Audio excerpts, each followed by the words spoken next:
Hey everyone, Mr. Sujano here. Teppen just announced some brand new cards in the Day of Nightmares pack, so let's get started. So the first card they announced was Jill's Seeker of Truth. You can see it costs 5 points, it's got 2 attack and 9 health. But the real magic behind this card, if we take a quick peek, the first time you use Explore, it says Vale. The second time, Combo. Third time, +4 attack. So the first ability, Vale, protects it from being targeted by heroes or action cards. Now, on a card that's 2/9, 2 attack, 9 health, that comes in handy. The combo effect basically means every time it attacks, it does double damage. So instead of 2, it'll do 4 damage to the opponent. And that counts both against enemy cards and the enemy hero if it hits the enemy hero. The third time Explore is used, it gets +4 attack. So you can also see on the card, Vale is still there as well as Combo. So this card is now going to do 12 damage to any opponent card or 12 damage to the enemy hero. If you pair this with a green deck and add some shields to it or add flight to it, this card becomes very dangerous. The second card here, State of Nothingness, gives all friendly units +1 attack for each time you used an action card in the battle. So this card costs 2 points to use, and I would say it would be very handy towards end of a game. And I say that because towards the end, you've already played all of your action cards, or at least most of them. So if you've played, let's say, 10 action cards in the sequence, this is going to give +10 to a card. Whereas if you were to play this towards the beginning and you've only used 1 action card, then it's going to be a +1. Now, I don't know if playing this card counts as playing an action card for the points.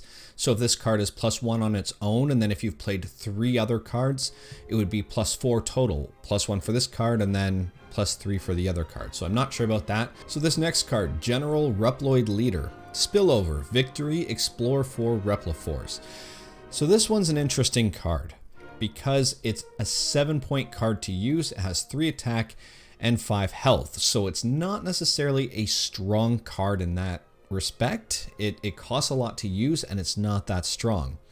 Its Victory, Explore for Repla Force is the key feature. So if you spend 7 points, bring out the card, beat someone with it, then you're rewarded with this Repla Force card. It costs 2 points to use. It gives you a +1 attack, +5 health to all friendly units. So if you have 3 friendly units on the board, this will give you +1 attack, +5 health, which is very helpful. So if your card, your Repla Force Leader card, can beat a few different cards, then you're rewarded with more of these. I'd probably play General Reploid when I saw the opponent play a weak card. For example, Wesker in one of his revenge units, if he puts out a card that's a 2 attack and 3 health, I would immediately try to play this card. The next card that was announced was a Trance. It's a green card, copies the cards in your EX pocket and returns them to the top of your deck in random order. And this is just a 1-point card. So if you have cards in your EX pocket, definitely take a look at using this card. I would say this card would be very handy if you do have cards in your EX pocket, obviously, and it's also one of those cards that can be very troublesome for an opponent who sends your cards to your EX pocket. For example, someone like Morrigan. Then they send a card to your EX pocket and you just play this one and duplicate it. Alright, next card up is Hunk the Grim Reaper. When a friendly purple unit dies, you get +1 attack and +1 health and a shield. So that's very, very helpful, but you can see it's only a 2 attack, 2 health card, so it's very weak, and it costs 4 points to use.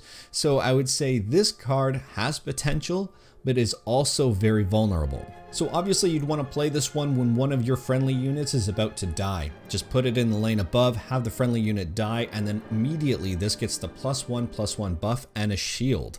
So it's helpful, but I think at the same time, you also have to be worried about your own cards being destroyed in the other lanes. If you have a bunch of cards that are about to be destroyed, this card could get very strong very fast. Monsterous Virus. It's a purple card, costs 2 points to use.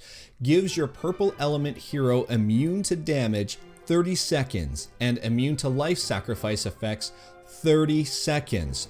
After 30 seconds, you lose the battle. And here's why I think this card is broken. Some people call it a all or nothing card.